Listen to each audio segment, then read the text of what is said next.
আরজিকরের ঘটনায় বিস্ফোরক মন্তব্য করলেন মুর্শিদাবাদের এক তৃণমূলের যুব নেতা। আরজিকরের ঘটনায় বিস্ফোরক মন্তব্য করেছেন ডোমকলের তৃণমূলের যুব নেতা। মন্তব্যে বিতর্কিত চিকিৎসা না পেয়ে 34 জনের মৃত্যুর দায় কে নেবে, এমনটাই মন্তব্য করেছেন তিনি।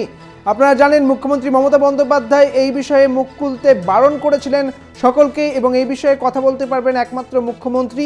তবুও তৃণমূলের যুবনেতার এই মন্তব্য ঘিরে ইতিমধ্যেই তৈরি হয়েছে রাজনৈতিক চাপানোতর। আরো বিস্তারিত জানবো, আমাদের সঙ্গে রয়েছেন আমাদের প্রতিনিধি রাকিবুল। রাকিবুল, ঠিক কি বলেছেন এই যুবনেতা? দেখো, গতকালকে যে তৃণমূল শাখা সংগঠনের ডাকে একটি আরজিকর নিয়ে আলোচনা সভা ছিল, সেই সভায় কিন্তু বিস্ফোরক মন্তব্য করে ফেলে এই তৃণমূল যুব নেতা। তার বক্তব্য, এই যে আরজিকর ঘটনা অর্থাৎ তিলোত্তমা ঘটনার জন্য আমরাই দায়ী, অর্থাৎ তৃণমূলের যে সংগঠন তাকেই, তার মঞ্চেই কিন্তু দাঁড়িয়ে এরকম বক্তব্য করাই কিন্তু রাজনৈতিক চাপান্তর শুরু হয়েছে ডোমকলের রাজনীতিতে।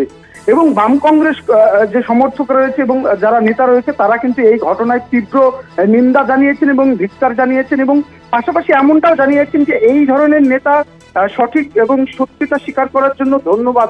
অন্যদিকে ধন্যবাদও জানিয়েছেন এই যুব নেতাকে। তবে এই যুব নেতা আগামী দিনে আদৌ কি তৃণমূলের পদে থাকতে পারবেন বা তৃণমূল সমর্থক হয়ে থাকতে পারবেন, সেটাই দেখার, এমনটাই কিন্তু বাম কংগ্রেস নেতৃত্ব জানিয়েছেন। বেশ, অনেক ধন্যবাদ রাকিবুল, তোমাকে। আমাদের সঙ্গে ছিলেন আমাদের প্রতিনিধি রাকিবুল ইসলাম। আপনাদের জানিয়ে রাখি, আরজিকরের ঘটনায় বিস্ফোরক মন্তব্য করেছেন ডোমকলের তৃণমূলের যুব নেতা। তিনি ঠিক কি বলেছেন শোনাবো।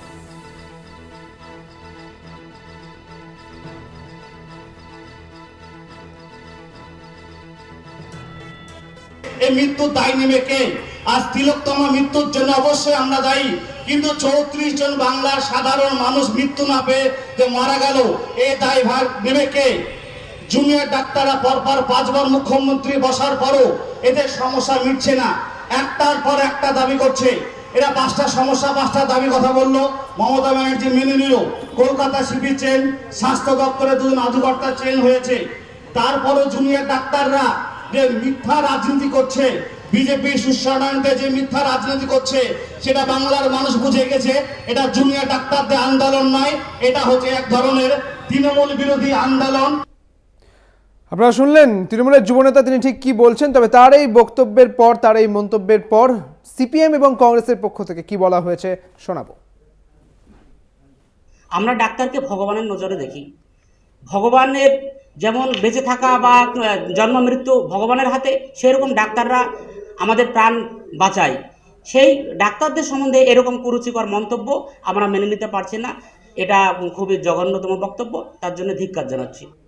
এটা যদি বলে থাকেন তাহলে ভুল বলেছে, কারণ এই আন্দোলনে কোনো রাজনৈতিক রং এখন পর্যন্ত তাদের বড় নেতারাও দিতে পারছে না, যার ফলে ও বয়স কম, সেই হিসেবে হয়তো এটাকে বক্তৃতা হিসেবে দিয়েছি। কিন্তু এই আন্দোলন একবারে সাধারণ মানুষের এবং ডাক্তারদের নিজস্ব আন্দোলন।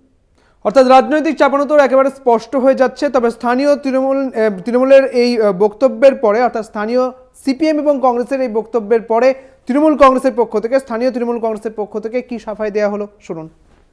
জুনিয়র ডাক্তাররা, যারা এক শ্রেণীর জুনিয়র ডাক্তাররা আছেন, তারা আজকে শাসক দলের, পশ্চিমবঙ্গের শাসক দলের মানে মমতা ব্যানার্জি তৃণমূল কংগ্রেস দলের, তারা অ্যাকচুয়ালি বিরুদ্ধাচরণ করছে। তাই যারা আজকে এখন পর্যন্ত যারা অবস্থান ওঠাচ্ছে না, তারা অ্যাকচুয়ালি তারা বাংলার ভালো চায় না, সাধারণ মানুষের ভালো চায় না। তাই তারা এই বিরোধীদের চক্রান্তিত হয়ে তারা এই কাজ করছে।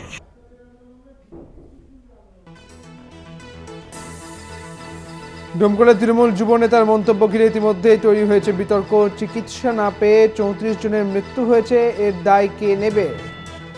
বারবার বৈঠকের পরেও জুনিয়র ডাক্তারদের সমস্যা মিটছে না কেন? এটা জুনিয়র ডাক্তারদের আন্দোলন নয়, এই আন্দোলন তৃণমূল বিরোধী বিজেপির সুশুলিতেই আন্দোলন হচ্ছে, এমনটাই মন্তব্য করতে দেখা গেল ডোমকলের এই তৃণমূল নেতাকে।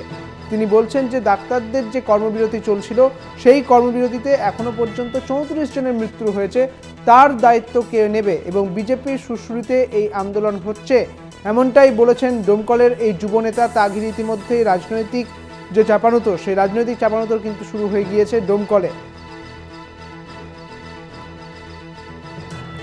বারে বারে মুখ্যমন্ত্রী মমতা বন্দ্যোপাধ্যায় এই কর্মবিরতি নিয়ে কোনো মন্তব্য করতে বারণ করা সত্ত্বেও তৃণমূলের যুবনেতা, ডোমকলের তৃণমূলের যুবনেতা এইরকমই একটি মন্তব্য করে ফেলে এবং এই বিস্ফোরক মন্তব্য ঘিরে ইতিমধ্যে রাজনৈতিক চাপানোতর তৈরি হয়েছে। আরজিকরের ঘটনায় বিস্ফোরক মন্তব্য, ডোমকলের তৃণমূলের যুবনেতার মন্তব্যে বিতর্ক, চিকিৎসা না পেয়ে 34 জনের মৃত্যু হয়েছে, এর দায় কে নেবে? বারবার বৈঠকের পরেও জুনিয়র ডাক্তারদের সমস্যা মিটছে না।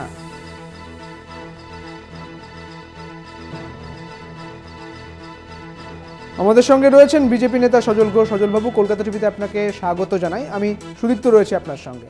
ডোমকলের তৃণমূলের এক যুবনেতা তিনি বলছেন এই জুনিয়র ডাক্তারদের আন্দোলন এটা নয়, এই আন্দোলন তৃণমূল বিরোধী বিজেপির সুরসুরিতে এই আন্দোলন চলছে, রাজনীতি হচ্ছে, কি বলবেন?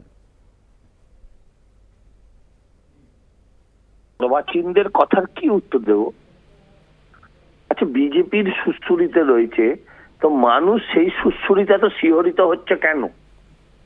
তোরা যদি এত ভালো কাজ করেছিস, একটা সরকার যদি 13 বছর ধরে মানুষের মা, মাটি মানুষ, মাকে যদি মাটিতে ফেলে ধর্ষণ না করে থাকতিস, তাহলে কি মানুষ এইভাবে রাস্তায় নামতো?